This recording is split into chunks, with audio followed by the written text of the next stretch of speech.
السلام علیکم۔ سیرت النبی پر مبنی مولانا صفی الرحمن مبارک پوری کی کتاب الرحیق المختوم۔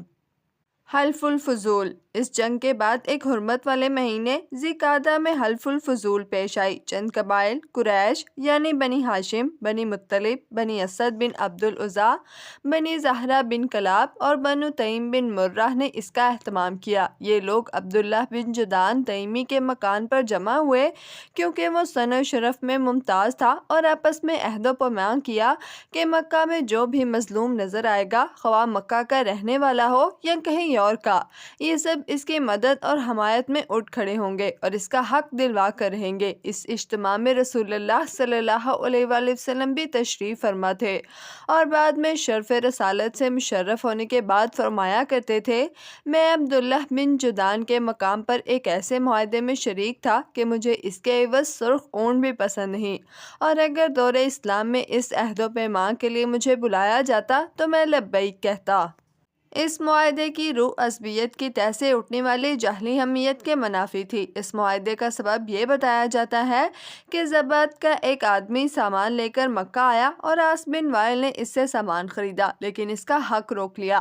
اس نے حلیف قبائل عبدالدار، مخزوم، جمع، سہم اور ردی سے مدد کی درخواست کی، لیکن کسی نے توجہ نہ دی۔ اس کے بعد اس نے جبل ابو قبیس پر چڑھ کر بلند آواز سے چند اشعار پڑھے جن میں اپنی داستان مظلومیت بیان کی تھی۔ اس پر زبیر بن عبد المطلب نے دھوڑ دھوپ کی اور کہا کہ یہ آدمی بے یار و مددگار کیوں ہیں؟ ان کی کوشش سے اوپر ذکر کیے ہوئے قبائل جمع ہو گئے، پہلے معاہدہ کیا اور پھر عاص بن وائل سے اس زبیدی کا حق دلایا۔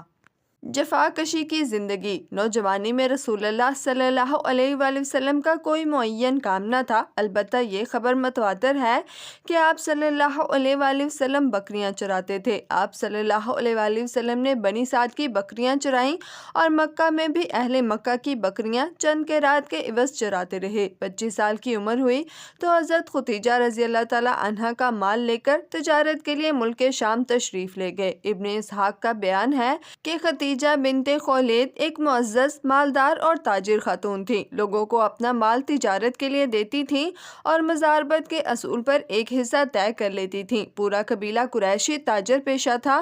جب انہیں رسول اللہ صلی اللہ علیہ وآلہ وسلم کی راست گوئی، امانت اور مکارم اخلاق کا علم ہوا تو انہوں نے ایک پیغام کے ذریعے پیشکش کی کہ آپ ان کا مال لے کر تجارت کے لیے ان کے غلام میسرہ کے ساتھ ملک شام تشریف لے جائیں، اور دوسرے تاجروں کو جو کچھ دیتی ہیں اس سے بہتر اجرت آپ کو دیں گی۔ آپ صلی اللہ علیہ وآلہ وسلم نے یہ پیشکش قبول کر لی اور ان کا مال لے کر ان کے غلام میسرہ کے ساتھ ملک شام تشریف لے گئے۔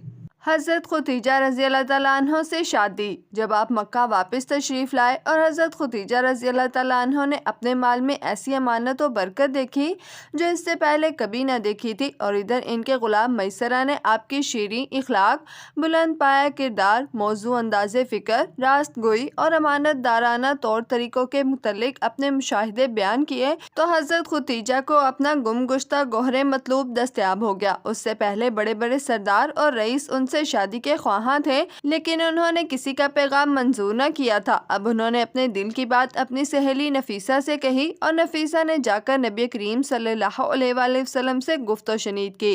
آپ صلی اللہ علیہ وآلہ وسلم راضی ہو گئے اور اپنے چچاؤں سے اس معاملے میں بات کی۔ انہوں نے حضرت خدیجہ کے چچا سے بات کی اور شادی کا پیغام دیا۔ اس کے بعد شادی ہو گئی۔ نکاح میں بنی ہاشم اور رؤسائے مضر شامل ہوئے۔ یہ ملک شام سے واپسی کے 2 مہینے کی بات ہے۔ آپ صلی اللہ علیہ وآلہ وسلم نے مہر میں 20 اونٹ دیے۔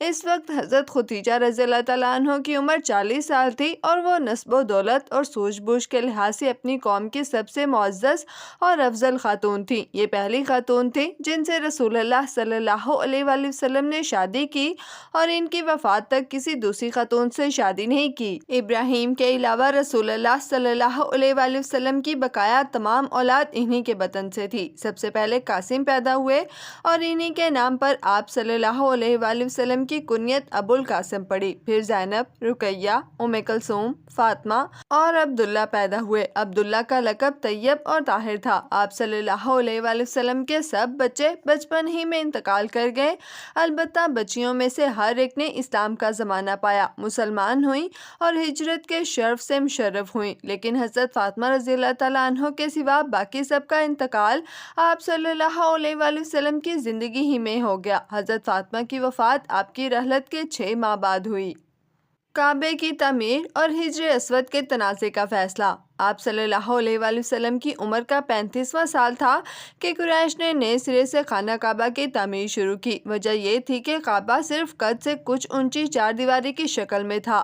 حضرت اسماعیل علیہ السلام کے زمانے ہی سے اس کی بلندی 9 ہاتھ تھی اور اس پر چھت نہ تھی۔ اس کیفیت کا فائدہ اٹھاتے ہوئے کچھ چوروں نے اس کے اندر رکھا ہوا خزانہ چرا لیا۔ اس کے علاوہ اس کی تعمیر پر ایک طویل زمانہ گزر چکا تھا، عمارت خستگی کا شکار ہو چکی تھی اور دیواریں پھٹ گئی تھیں۔ ادھر اسی سال ایک زوردار سیلاب آیا جس کے بہاؤ کا رخ خانہ کعبہ کی طرف تھا۔ اس نتیجے میں خانہ کعبہ کسی بھی لمحے ڈھہ سکتا تھا، اس لیے قریش مجبور ہو گئے کہ اس کا مقام و مرتبہ برقرار رکھنے کے لیے اسے از سر نو تعمیر کریں۔ اس مرحلے پر قریش نے یہ متفقہ فیصلہ کیا کہ خانہ کعبہ کی تعمیر میں صرف حلال رقم ہی استعمال کریں گے، اس میں رنڈی کی اجرت، سود کی دولت اور کسی کا ناحق لیا ہوا مال استعمال نہیں ہونے دیں گے۔ نئی تعمیر کے لیے پرانی عمارت کو ڈھانا ضروری تھا، لیکن کسی کو ڈھانے کی ضرورت نہیں ہوتی تھی۔ بالآخر ولید بن مغیرہ مخزومی نے ابتدا کی۔ جب لوگوں نے دیکھا اس پر کوئی آفت نہیں ٹوٹی تو باقی لوگوں نے بھی ڈھانا شروع کیا، اور جب قواعد ابراہیم تک ڈھا چکے تو تعمیر کا آغاز کیا۔ تعمیر کے لیے الگ الگ ہر قبیلے کا حصہ مقرر تھا اور ہر قبیلے نے علیحدہ علیحدہ پتھر کے ڈھیر لگا رکھے تھے۔ تعمیر شروع ہوئی۔ باقوام نامی ایک رومی معمار نگران تھا۔ جب عمارت حجر اسود تک بلند ہو چکی تو یہ جھگڑا اٹھ کھڑا ہوا کہ حجر اسود کو اس کی جگہ رکھنے کا شرف و امتیاز کسے حاصل ہو۔ یہ جھگڑا 4-5 روز تک جاری رہا اور رفتہ رفتہ اس قدر شدت اختیار کر گیا کہ معلوم ہوتا تھا سرزمین حرم میں سخت خون خرابہ ہو جائے گا، لیکن بنو امیہ مخزومی نے یہ کہہ کر فیصلے کی ایک صورت پیدا کر دی کہ مسجد حرام کے دروازے سے دوسرے دن جو سب سے پہلے داخل ہوا اسے اپنے جھگڑے کا حکم مان لیں گے۔ لوگوں نے یہ تجویز منظور کر لی۔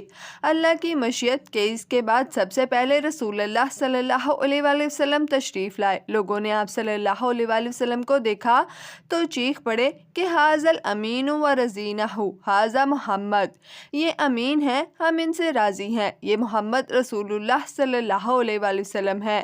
پھر جب آپ ان کے قریب پہنچے اور انہوں نے آپ کو معاملے کی تفصیل بتائی تو آپ نے ایک چادر طلب کی، بیچ میں حجر اسود رکھا اور متنازع قبائل کے سرداروں سے کہا آپ سب حضرات چادر کا کنارہ پکڑ کر اوپر اٹھائیں۔ انہوں نے ایسے ہی کیا۔ جب حجر اسود کے مقام تک پہنچ گئی تو آپ نے اپنے دست مبارک سے حجر اسود کو اس کی مقررہ جگہ پر رکھ دیا۔ یہ بڑا معقول فیصلہ تھا، اس پر ساری قوم راضی ہو گئی۔ ادھر قریش کے پاس مال حلال کی کمی پڑ گئی، اس لیے انہوں نے شمال کی طرف سے کعبہ کی لمبائی تقریباً 6 ہاتھ کم کر دی۔ یہی ٹکڑا حجر اور حتیم کہلاتا ہے۔ اس دفعہ قریش نے کعبہ کا دروازہ زمین سے خاصا بلند کر دیا تاکہ اس میں وہی شخص داخل ہو سکے جسے وہ اجازت دے۔ جب دیواریں 15 ہاتھ بلند ہو گئیں تو اندر 6 ستون کھڑے کر کے اوپر سے چھت ڈال دی گئی اور کعبہ اپنی تکمیل کے بعد قریب قریب چوکور شکل کا ہو گیا۔ اب خانہ کعبہ کی بلندی 15 میٹر ہے۔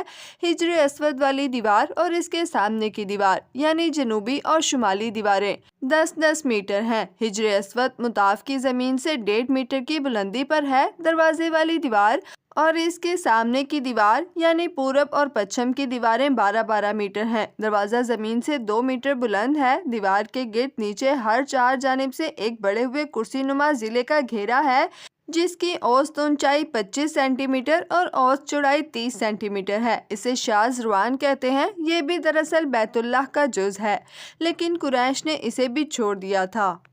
مطاف خانہ کعبہ کے صحن کو کہتے ہیں۔ حتیم خانہ کعبہ کے اس گول حصے کو کہا جاتا ہے۔ نبی کریم صلی اللہ علیہ وآلہ وسلم نے فرمایا اس میں 2 نفل ادا کرنا ایسے ہی ہے جیسے خانہ کعبہ کے اندر 2 نفل ادا کرنا۔ ہجر اسود، ہجر کو عربی میں پتھر اور اسود کو سیاہ کہا جاتا ہے، یہ خانہ کعبہ کی جنوب مشرقی دیوار میں نصب ہے۔ اس کے گرد چاندی کا گول چکر بنا ہوا ہے۔ جو مسلمان حج یا عمرہ کرنے جاتے ہیں یا طواف کرتے ہیں، ان کے لیے لازم ہے کہ طواف کرتے ہوئے ہر چکر میں اس کو بوسہ دیں۔ یہ بوسہ اشارے سے بھی دیا جا سکتا ہے۔ اسلامی روایات کے مطابق جب حضرت ابراہیم اور حضرت اسماعیل نے خانہ کعبہ کی تعمیر کی تو حضرت جبرائیل علیہ السلام یہ پتھر اللہ تعالیٰ کے حکم سے جنت سے لائے، جسے حضرت ابراہیم نے اپنے ہاتھوں سے دیوار کعبہ میں نصب کر دیا۔ ملتزم چمٹنے کی جگہ کو کہتے ہیں۔ یہ باب کعبہ اور ہجر اسود کی درمیانی جگہ ہے۔ حضرت ابن عباس سے روایت ہے کہ اس جگہ اللہ تعالیٰ سے جو دعا مانگی جائے وہ قبول ہوتی ہے۔ نبوت سے پہلے کی اجمالی سیرت۔ نبی کریم صلی اللہ علیہ وآلہ وسلم کا وجود ان تمام خوبیوں اور کمالات کا جامع تھا جو متفرق طور پر لوگوں کے مختلف طبقات میں پائے جاتے ہیں۔ آپ صلی اللہ علیہ وآلہ وسلم اصابت فکر، دوربینی اور حق پسندی کا بلند معیار تھے۔ آپ صلی اللہ علیہ وآلہ وسلم کو حسن فراست، پختگی فکر اور وسیلہ مقاصد کی درستگی سے حظ وافر عطا ہوا تھا، یعنی اللہ تعالیٰ کی طرف سے تمام خوبیوں کا ایک بڑا حصہ عطا کیا گیا تھا۔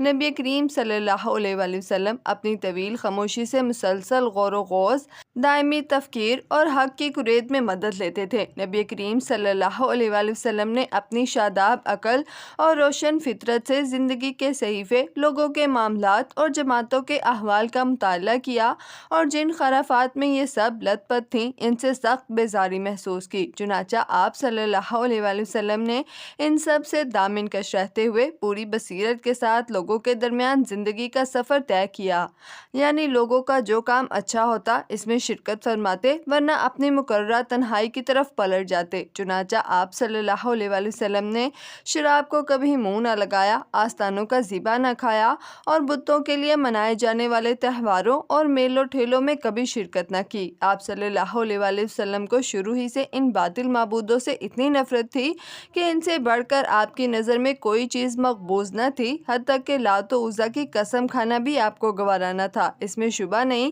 کہ تقدیر نے آپ پر حفاظت کا سایہ ڈال رکھا تھا۔ چنانچہ جب بعض دنیاوی مقاصد کے حصول کے لیے نفس کے جذبات متحرک ہوئے یا بعض ناپسندیدہ رسم و رواج کی پیروی پر طبیعت آمادہ ہوئی تو عنایت ربانی دخیل ہو کر رکاوٹ بن گئی۔ ابن کثیر کی ایک روایت ہے کہ رسول اللہ صلی اللہ علیہ وآلہ وسلم نے فرمایا، اہل جاہلیت جو کام کرتے تھے مجھے 2 دفعہ کے علاوہ کبھی ان کا خیال نہیں گزرا، لیکن ان دنوں میں بھی ہر دفعہ اللہ تعالیٰ نے میرے اور اس کام کے درمیان رکاوٹ ڈال دی۔ اس کے بعد پھر کبھی مجھے اس کا خیال نہ گزرا، یہاں تک کہ اللہ نے مجھے اپنی پیغمبری سے مشرف فرما دیا۔ ہوا یہ کہ جو لڑکا بالائی مکہ میں میرے ساتھ بکریاں چرایا کرتا تھا، اس سے ایک رات میں نے کہا کیوں نہ تم میری بکریاں دیکھو اور میں مکہ جا کر دوسرے جوانوں کی طرح وہاں کے شبابانہ قصہ گوئی کی محفل میں شرکت کر لوں۔ اس نے کہا ٹھیک ہے۔ اس کے بعد میں نکلا، ابھی مکہ کے پہلے ہی گھر کے پاس پہنچا تھا کہ باجے کی آواز سنائی پڑی۔ میں نے دریافت کیا کہ کیا ہے؟ لوگوں نے بتایا فلاں کی فلاں سے شادی ہے۔ میں سننے بیٹھ گیا اور اللہ نے میرے کان بند کر دیے اور میں سو گیا۔ پھر سورج کی تمازت سے میری آنکھ کھلی اور میں اپنے ساتھی کے پاس واپس چلا گیا۔ اس کے پوچھنے پر میں نے تفصیلات بتائیں۔ اس کے بعد ایک رات پھر میں نے یہی بات کہی اور مکہ پہنچا تو پھر اسی رات کی طرح کا واقعہ پیش آیا اور اس کے بعد پھر کبھی غلط ارادہ نہ ہوا۔ صحیح بخاری میں حضرت جابر بن عبداللہ سے مروی ہے کہ جب کعبہ تعمیر کیا گیا تو نبی کریم صلی اللہ علیہ وآلہ وسلم اور حضرت عباس پتھر ڈھو رہے تھے۔ حضرت عباس نے آپ صلی اللہ علیہ وآلہ وسلم سے کہا اپنا تہبند اپنے کندھے پر رکھ لو، پتھر سے حفاظت رہے گی۔ لیکن جو ہی آپ صلی اللہ علیہ وآلہ وسلم نے ایسا کیا، آپ صلی اللہ علیہ وآلہ وسلم زمین پر جا گرے، نگاہیں آسمان کی طرف اٹھ گئیں۔ افاقہ ہوتے ہی آواز لگائی میرا تہبند، میرا تہبند، اور آپ کا تہبند آپ کو باندھ دیا گیا۔ نبی کریم صلی اللہ علیہ وآلہ وسلم اپنی قوم میں شرعی کردار، فاضلانہ اخلاق اور کریمانہ عادت کے لحاظ سے ممتاز تھے۔ چنانچہ آپ سب سے زیادہ بامروت، سب سے زیادہ خوش اخلاق، سب سے معزز ہمسائے، سب سے بڑھ کر دور اندیش، سب سے زیادہ راست گو، سب سے زیادہ نرم پہلو، سب سے زیادہ پاک نفس، خیر میں سب سے زیادہ کریم، سب سے زیادہ نیک عمل، سب سے بڑھ کر پابند عہد اور سب سے بڑے ایماندار تھے، حتیٰ کہ آپ کی قوم نے آپ کا نام ہی امین رکھ دیا تھا، کیونکہ آپ احوال صالحہ اور خصال حمیدہ کا پیکر تھے۔ اور جیسا کہ حضرت خدیجہ رضی اللہ تعالیٰ عنہ کی شہادت ہے، آپ صلی اللہ علیہ وآلہ وسلم درد مندوں کا بوجھ اٹھاتے تھے، تہی دستوں کا بندوبست کرتے تھے، مہمانوں کی مہمان نوازی کرتے اور مصائب حق میں اعانت فرماتے تھے۔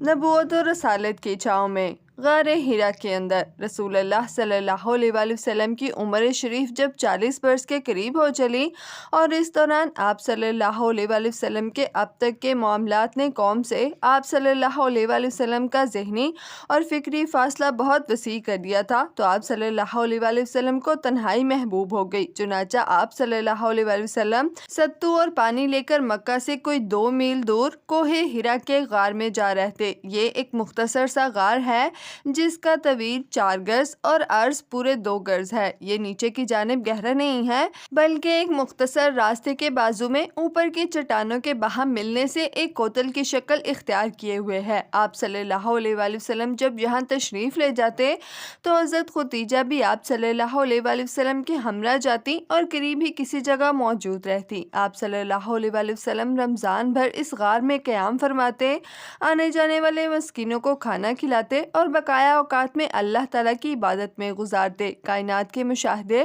اور اس کے پیچھے کار فرما قدرت نادرہ پر غور فرماتے۔ آپ صلی اللہ علیہ وآلہ وسلم کو اپنی قوم کے چال چلن، شرکیہ عقائد اور واہیات تصور پر بالکل اطمینان نہ تھا، لیکن آپ صلی اللہ علیہ وآلہ وسلم کے سامنے کوئی واضح راستہ، معین طریقہ اور افراط و تفرید سے مٹی ہوئی کوئی ایسی راہ نہ تھی جس پر آپ صلی اللہ علیہ وآلہ وسلم اطمینان و انشراح قلب کے ساتھ رواں دواں ہو سکتے۔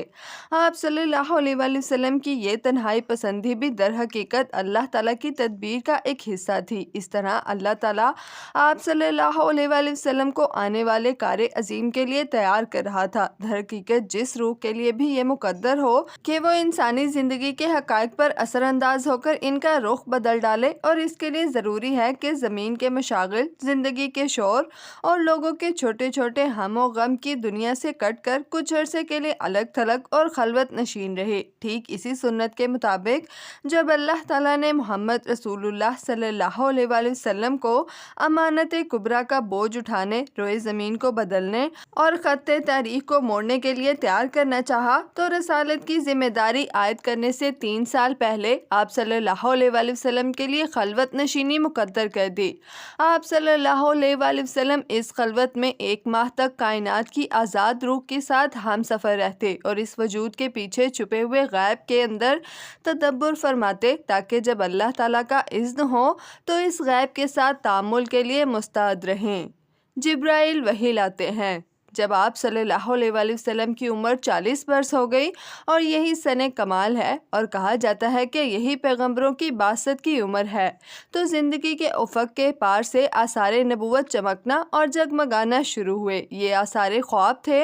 آپ صلی اللہ علیہ وآلہ وسلم جو بھی خواب دیکھتے وہ سپیدہ صبح کی طرح نمودار ہو جاتا، یعنی سچ ہو جاتا۔ اس حالت پر 6 ماہ کا عرصہ گزر گیا، جو مدت نبوت کا 40واں حصہ ہے، اور کل مدت نبوت 23 برس ہے۔ اس کے بعد جب ہیرا میں خلوت نشینی کا 3واں سال آیا تو اللہ تعالیٰ نے چاہا کہ روئے زمین کے باشندوں پر اس کی رحمت کا فیضان ہو، چنانچہ اس نے آپ صلی اللہ علیہ وآلہ وسلم کو نبوت سے مشرف کیا، اور حضرت جبرائیل علیہ السلام قرآن مجید کی چند آیات لے کر آپ صلی اللہ علیہ وآلہ وسلم کے پاس تشریف لائے۔ دلائل و قرآن پر ایک جامع نگاہ ڈال کر حضرت جبرائیل علیہ السلام کی تشریف آوری کے اس واقعے کی تاریخ معین کی جا سکتی ہے۔ ہماری تحقیق کے مطابق یہ واقعہ رمضان المبارک کی 21 تاریخ کو دوشنبہ کی رات میں پیش آیا۔ اس روز اگست کی 10 تاریخ تھی اور 610 عیسوی تھا۔ قمری حساب سے نبی کریم صلی اللہ علیہ وآلہ وسلم کی عمر 40 سال 6 مہینے 12 دن اور شمسی حساب سے 29 سال 3 مہینے اور 22 دن تھی۔ آئیے اب ذرا حضرت عائشہ رضی اللہ تعالیٰ عنہ کی زبانی اس واقعے کی تفصیلات سنیں۔ یہ انوار لاہوت کا ایک ایسا شعلہ ہے جس سے کفر و ضلالت کی تاریکیاں جھڑتی چلی گئیں، یہاں تک کہ زندگی کی رفتار بدل گئی اور تاریخ کا رخ پلٹ گیا۔ حضرت عائشہ رضی اللہ تعالیٰ عنہ فرماتی ہیں، رسول اللہ صلی اللہ علیہ وآلہ وسلم پر وحی کی ابتدا نیند میں اچھے خواب سے ہوئی۔ آپ صلی اللہ علیہ وآلہ وسلم جو بھی خواب دیکھتے تھے وہ سپیدی صبح کی طرح نمودار ہوتا تھا، یعنی آپ صلی اللہ علیہ وآلہ وسلم کا خواب سچ ثابت ہوتا تھا۔ پھر آپ صلی اللہ علیہ وآلہ وسلم کو تنہائی محبوب ہو گئی، چنانچہ آپ صلی اللہ علیہ وآلہ وسلم غار حرا میں خلوت اختیار فرماتے اور کئی رات گھر تشریف نہ لاتے، بغیر مصروف عبادت رہتے۔ اس کے لیے آپ صلی اللہ علیہ وآلہ وسلم توشہ لے جاتے، پھر توشہ ختم ہونے پر حضرت ختیجہ کے پاس واپس آتے اور تقریباً اتنے ہی دنوں کے لیے پھر توشہ لے جاتے، یہاں تک کہ آپ صلی اللہ علیہ وآلہ وسلم کے پاس حق آیا اور آپ صلی اللہ علیہ وآلہ وسلم غار حرا میں تھے، یعنی آپ صلی اللہ علیہ وآلہ وسلم کے پاس فرشتہ آیا اور اس نے کہا پڑھو۔ آپ صلی اللہ علیہ وآلہ وسلم نے فرمایا میں پڑھا ہوا نہیں ہوں۔ آپ صلی اللہ علیہ وآلہ وسلم فرماتے ہیں اس پر اس نے مجھے پکڑ کر اس زور سے دبایا کہ میری قوت نچوڑ دی، پھر چھوڑ کر کہا پڑھو۔ میں نے کہا میں پڑھا ہوا نہیں ہوں۔ اس نے دوبارہ پکڑ کر دبوچا، پھر چھوڑ کر کہا پڑھو۔ میں نے پھر کہا میں پڑھا ہوا نہیں ہوں۔ اس نے تیسری بار پکڑ کر دبوچا، پھر چھوڑ کر کہا اقرأ بسم ربک الذی خلق خلق الانسان من علق اقرأ وربک الاکرم۔ پڑھو اپنے رب کے نام سے جس نے پیدا کیا انسان کو لوتھڑے سے، پڑھو اور تمہارا رب نہایت کریم ہے۔ یہ سورۃ العلق کی پہلی 5 آیات ہیں جو پہلی وحی کے طور پر نازل ہوئی تھیں۔ اس کے علاوہ غار حرا کی پک ویڈیو میں شامل کی گئی ہے، اگر کسی نے نہیں دیکھا تو وہ دیکھ سکتا ہے۔ ان آیات کے ساتھ رسول اللہ صلی اللہ علیہ وآلہ وسلم پلٹے، آپ کا دل دھک دھک کر رہا تھا۔ حضرت ختیجہ بنت خویلد کے پاس تشریف لائے اور فرمایا مجھے چادر اوڑھا دو، مجھے چادر اوڑھا دو۔ انہوں نے آپ صلی اللہ علیہ وآلہ وسلم کو چادر اوڑھا دی، یہاں تک کہ خوف جاتا رہا۔ اس کے بعد آپ صلی اللہ علیہ وآلہ وسلم نے حضرت ختیجہ رضی اللہ تعالیٰ عنہ کو واقعے کی اطلاع دیتے ہوئے فرمایا یہ مجھے کیا ہو گیا، مجھے تو اپنی جان کا ڈر لگتا ہے۔ حضرت ختیجہ نے کہا قطعاً نہیں، باخدا آپ کو اللہ تعالیٰ رسوا نہ کرے گا۔ آپ صلہ رحمی کرتے ہیں، درد مندوں کا بوجھ اٹھاتے ہیں، تئی دستوں کا بندوبست کرتے ہیں، مہمانوں کی مہمان نوازی کرتے ہیں اور حق کے مصائب پر اعانت کرتے ہیں۔ اس کے بعد حضرت ختیجہ آپ کو اپنے چچیرے بھائی ورقہ بن نوفل بن اسد بن عبد العزیٰ کے پاس لے گئی۔ ورقہ دورہ جاہلیت میں عیسائی ہو گئے تھے اور عبرانی میں لکھنا جانتے تھے، چنانچہ عبرانی زبان میں حسب توفیق الہی انجیل لکھتے تھے۔ اس وقت بہت بوڑھے اور نابینا ہو چکے تھے۔ ان سے حضرت ختیجہ نے کہا بھائی جان آپ اپنے بھتیجے کی بات سنیے۔ ورقہ نے کہا بھتیجے تم کیا دیکھتے ہو؟ رسول اللہ صلی اللہ علیہ وآلہ وسلم نے جو کچھ دیکھا تھا بیان فرما دیا۔ اس پر ورقہ نے آپ سے کہا یہ تو وہی ناموس ہے جسے اللہ نے موسیٰ علیہ السلام پر نازل کیا تھا۔ کاش میں اس وقت توانا ہوتا، کاش میں اس وقت زندہ ہوتا جب آپ کی قوم آپ کو نکال دے گی۔ رسول اللہ صلی اللہ علیہ وآلہ وسلم نے فرمایا اچھا تو کیا یہ لوگ مجھے نکال دیں گے؟ ورقہ نے کہا ہاں، جب بھی کوئی آدمی اس طرح کا پیغام لایا جیسا تم لائے ہو تو اس سے ضرور دشمنی کی گئی، اور اگر میں نے تمہارا زمانہ پا لیا تو تمہاری زبردست مدد کروں گا۔ اس کے بعد ورقہ جلد ہی فوت ہو گئے اور وحی رک گئی۔ طبری اور ابن ہشام کی روایت سے معلوم ہوتا ہے کہ آپ اچانک وحی کی آمد کے بعد غار حرا سے نکلے تو پھر واپس آ کر اپنی بقایا مدت قیام پوری کی۔ اس کے بعد مکہ تشریف لائے۔ طبری کی روایت سے آپ کے نکلنے کے سبب پر بھی روشنی پڑتی ہے۔ روایت یہ ہے رسول اللہ صلی اللہ علیہ وآلہ وسلم نے وحی کی آمد کا تذکرہ کرتے ہوئے فرمایا اللہ کی مخلوق میں شاعر اور پاگل سے بڑھ کر میرے نزدیک کوئی قابل نفرت نہ تھا۔ میں شدت نفرت سے ان کی طرف دیکھنے کی تاب نہ رکھتا تھا۔ اب جو وحی آئی تو میں نے اپنے جی میں کہا کہ یہ نکارہ یعنی خود آپ شاعر یا پاگل ہے، یا میرے بارے میں قریش ایسی بات کبھی نہ کہہ سکیں گے۔ میں پہاڑ کی چوٹی پر جا رہا ہوں، وہاں سے اپنے آپ کو نیچے لڑکا دوں گا اور اپنا خاتمہ کر لوں گا اور ہمیشہ کے لیے راحت پا جاؤں گا۔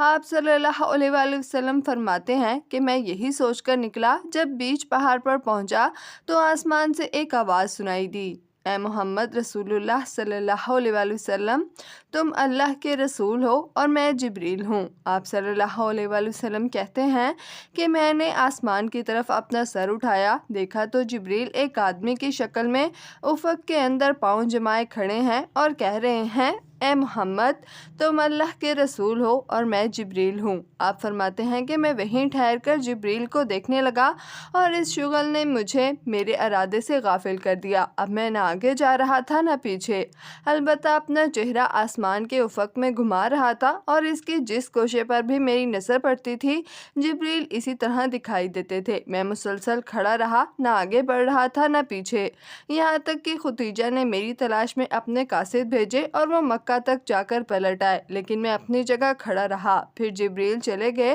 اور میں بھی اپنے اہل خانہ کی طرف پلٹ آیا اور ختیجہ کے پاس پہنچ کر ان کی ران کے پاس انہیں پر ٹیک لگا کر بیٹھ گیا۔ انہوں نے کہا، ابو القاسم آپ کہاں تھے؟ باخدا میں نے آپ کی تلاش میں آدمی بھیجے اور وہ مکہ تک جا کر واپس آ گئے۔ اس کے جواب میں نے جو کچھ دیکھا تھا انہیں بتا دیا۔ انہوں نے کہا، چچا کے بیٹے آپ خوش ہو جائیے اور آپ ثابت قدم رہیے۔ اس ذات کی قسم جس کے قبضے میں میری جان ہے، میں امید کرتی ہوں کہ آپ اس امت کے نبی ہوں گے۔ اس کے بعد وہ ورقہ بن نوفل کے پاس گئیں، انہیں ماجرا سنایا۔ انہوں نے کہا، قدوس قدوس، اس ذات کی قسم جس کے ہاتھ میں ورقہ کی جان ہے، ان کے پاس وہی ناموس اکبر آیا ہے جو موسیٰ علیہ السلام کے پاس آیا کرتا تھا۔ یہ اس امت کے نبی ہیں، ان سے کہو ثابت قدم رہیں۔ اس کے بعد حضرت ختیجہ نے واپس آ کر آپ کو ورقہ کی بات بتائی۔ پھر رسول اللہ صلی اللہ علیہ وآلہ وسلم نے ہیرا میں اپنا قیام مکمل کر لیا اور مکہ تشریف لائے تو آپ صلی اللہ علیہ وآلہ وسلم سے ورقہ نے ملاقات کی اور آپ کی زبانی تفصیلات سن کر کہا، اس ذات کی قسم جس کے ہاتھ میں میری جان ہے، آپ اس امت کے نبی ہیں۔ آپ کے پاس وہی ناموس اکبر آیا ہے جو موسیٰ علیہ السلام کے پاس آیا تھا۔ وحی کی بندش رہی یہ بات کہ وحی کتنے دنوں تک بند رہی، تو اس سلسلے میں ابن سعد نے ابن عباس سے ایک روایت نقل کی ہے جس کا مفہوم یہ ہے کہ یہ بندش چند دنوں کے لیے تھی اور سارے پہلوؤں پر نظر ڈالنے کے بعد یہی بات راجع بلکہ یقینی معلوم ہوتی ہے۔ اور جو یہ مشہور ہے کہ وحی کی بندش 3 سال یا 2.5 سال تک رہی تو یہ قطعاً صحیح نہیں، البتہ یہاں دلائل پر بحث کی گنجائش نہیں۔ وحی کی بندش کے عرصے میں رسول اللہ صلی اللہ علیہ وآلہ وسلم حزن و غمگین رہے اور آپ پر حیرت و استجابت طاری رہا۔ چنانچہ صحیح بخاری کتاب التعبیر کی روایت ہے کہ وحی بند ہو گئی، جس سے رسول اللہ صلی اللہ علیہ وآلہ وسلم اس قدر غمگین ہوئے کہ کئی بار بلند و بالا پہاڑ کی چوٹیوں پر تشریف لے گئے کہ وہاں سے لڑک جائیں، لیکن جب کسی پہاڑ کی چوٹی پر پہنچتے کہ اپنے آپ کو لڑکا لیں تو حضرت جبرائیل نمودار ہوتے اور فرماتے، اے محمد رسول اللہ صلی اللہ علیہ وآلہ وسلم، آپ اللہ کے رسول برحق ہیں، اور اس کی وجہ سے آپ کا اضطراب تھم جاتا، نفس کو قرار آ جاتا اور آپ واپس آ جاتے۔ پھر جب آپ صلی اللہ علیہ وآلہ وسلم پر وحی کی بندش طویل پکڑ جاتی تو آپ پھر اسی جیسے کام کے لیے نکلتے، لیکن جب پہاڑ کی چوٹی پر پہنچتے تو حضرت جبرائیل نمودار ہو کر پھر وہی بات دہراتے۔ جبریل دوبارہ وحی لاتے ہیں۔ حافظ ابن حجر فرماتے ہیں کہ یہ یعنی وحی کی چند روزہ بندش اس لیے تھی تاکہ آپ صلی اللہ علیہ وآلہ وسلم پر جو خوف طاری ہو گیا تھا وہ رخصت ہو جائے اور دوبارہ وحی کی آمد کا شوق و انتظار پیدا ہو جائے۔ چنانچہ جب حیرت کے سائے سکڑ گئے تو حقیقت کے نقوش پختہ ہو گئے اور نبی کریم صلی اللہ علیہ وآلہ وسلم کو یقینی طور پر معلوم ہو گیا کہ آپ خدائے بزرگ و برتر کے نبی ہو چکے ہیں، اور آپ کے پاس جو شخص آیا تھا وہ وحی کا سفیر اور آسمانی خبر کا عاقل ہے۔ اس طرح وحی کے لیے آپ کا شوق و انتظار اس بات کا ضامن ہو گیا کہ آئندہ آپ وحی کی آمد پر ثابت قدم رہیں گے اور اس بوجھ کو اٹھا لیں گے۔ تو حضرت جبرائیل علیہ السلام دوبارہ تشریف لائے۔ صحیح بخاری میں حضرت جابر بن عبداللہ سے مروی ہے کہ انہوں نے رسول اللہ صلی اللہ علیہ وآلہ وسلم کی زبانی بندش وحی کا واقعہ سنایا۔ آپ صلی اللہ علیہ وآلہ وسلم فرما رہے تھے کہ میں چلا جا رہا تھا کہ مجھے اچانک آسمان سے ایک آواز سنائی دی۔ میں نے آسمان کی طرف نگاہ اٹھائی تو کیا دیکھتا ہوں کہ وہی فرشتہ جو میرے پاس ہیرا میں آیا تھا آسمان و زمین کے درمیان ایک کرسی پر بیٹھا ہے۔ میں اس سے خوفزدہ ہو کر زمین کی طرف جا جھکا۔ پھر میں نے اپنے اہل خانہ کے پاس آ کر کہا، مجھے چادر اڑا دو، مجھے چادر اڑا دو۔ انہوں نے مجھے چادر اڑا دی۔ اس کے بعد اللہ تعالیٰ نے یا ایھا المدثر والرجز فاہجر تک نازل فرمائی۔ پھر نزول وحی میں گرمی آ گئی اور وہ پے در پہ نازل ہونے لگی۔ وحی کی اقسام۔ اب ہم سلسلہ بیان سے ذرا ہٹ کر یعنی رسالت و نبوت کے حیات مبارکہ کی تفصیلات شروع کرنے سے پہلے وحی کی اقسام ذکر کر دینا چاہتے ہیں، کیونکہ یہ رسالت کا مصدر اور دعوت کی کمک ہے۔ علامہ ابن قیم نے وحی کی حسب ذیل مراتب ذکر کیے ہیں۔ نمبر 1، سچا خواب۔ اسی سے نبی کریم صلی اللہ علیہ وآلہ وسلم کے پاس وحی کی ابتدا ہوئی۔ نمبر 2، فرشتہ آپ کو دکھلائی دیے بغیر آپ کے دل میں بات ڈال دیتا تھا۔ مثلا نبی کریم صلی اللہ علیہ وآلہ وسلم کا ارشاد ہے، روح القدس نے میرے دل میں یہ بات پھونکی کہ کوئی نفس مر نہیں سکتا یہاں تک کہ اپنا رزق پورا حاصل نہ کر لے، بس اللہ سے ڈرو اور طلب میں اچھائی اختیار کرو، اور رزق کی تاخیر تمہیں اس بات پر آمادہ نہ کرے کہ تم اس اللہ کی معصیت کے ذریعے تلاش کرو، کیونکہ اللہ کے پاس جو کچھ ہے وہ اس کی اطاعت کے بغیر حاصل نہیں کیا جا سکتا۔ نمبر 3، فرشتہ نبی کریم صلی اللہ علیہ وآلہ وسلم کے لیے آدمی کی شکل اختیار کر کے آپ کو مخاطب کرتا، پھر جو کچھ وہ کہتا اسے آپ یاد کر لیتے۔ اس صورت میں کبھی کبھی صحابہ بھی فرشتے کو دیکھتے تھے۔ نمبر 4، آپ کے پاس وہی گھنٹی کی ٹنٹنا کی طرح آتی تھی۔ وہی کی یہ سب سے سخت صورت ہوتی تھی۔ اس صورت میں فرشتہ آپ سے ملتا تھا اور وہی آتی تھی تو سخت جاڑے کے زمانے میں بھی آپ صلی اللہ علیہ وآلہ وسلم کی پیشانی سے پسینہ پھوٹ پڑتا تھا، اور آپ اونٹنی پر سوار ہوتے تو وہ زمین پر بیٹھ جاتی تھی۔ ایک بار اسی طرح وہی آئی کہ آپ کی ران حضرت زید بن ثابت کی ران پر تھی تو ان پر اس قدر گراں بار ہوئی کہ معلوم ہوتا تھا ران کچل جائے گی۔ نمبر 5، آپ صلی اللہ علیہ وآلہ وسلم فرشتے کو اس کی اصلی اور پیدائشی شکل میں دیکھتے تھے، اور اسی حالت میں وہ اللہ تعالیٰ کی حسب مشیت آپ کی طرف وحی کرتا تھا۔ یہ صورت آپ کے ساتھ 2 مرتبہ پیش آئی، جس کا ذکر اللہ تعالیٰ نے سورۃ النجم میں فرمایا ہے۔ نمبر 6، وہ وحی جو آپ صلی اللہ علیہ وآلہ وسلم پر معراج کی رات نماز کی فرضیت وغیرہ کے سلسلے میں اللہ تعالیٰ نے اس وقت فرمائی جب آپ صلی اللہ علیہ وآلہ وسلم آسمانوں کے اوپر تھے۔ نمبر 7، فرشتے کے واسطے کے بغیر اللہ تعالیٰ کی آپ سے حجاب میں رہ کر براہ راست گفتگو، جیسے اللہ تعالیٰ نے موسیٰ علیہ السلام سے گفتگو فرمائی تھی۔ وحی کی یہ صورت موسیٰ علیہ السلام کے لیے نص قرآنی سے قطعی طور پر ثابت ہے، لیکن آپ صلی اللہ علیہ وآلہ وسلم کے لیے اس کا ثبوت قرآن کی بجائے معراج کی حدیث میں ہے۔ بعض لوگوں نے ایک 8ویں شکل کا بھی ذکر کیا ہے، یعنی اللہ تعالیٰ روح در روح بغیر حجاب کے گفتگو کرے، لیکن یہ ایسی صورت ہے جس کے بارے میں سلف سے لے کر خلف تک اختلاف چلا آیا ہے۔